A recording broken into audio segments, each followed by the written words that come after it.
藥業界一直投放大量資源，同政府、學術界、科研機構等合作，研發創新有效嘅藥物。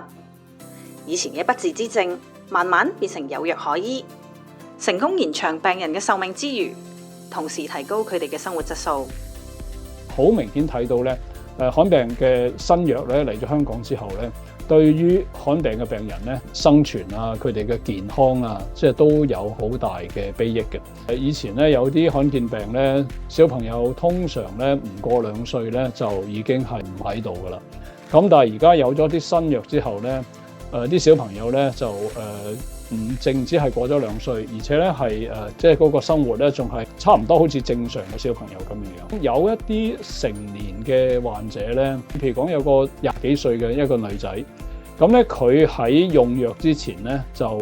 24小時用呼吸機，出入用呢個電動輪椅，咁咧就自己基本上坐唔到喺度嘅。食嘢咧都係要食流質嘢，因為個吞咽個肌肉已經係唔掂啦。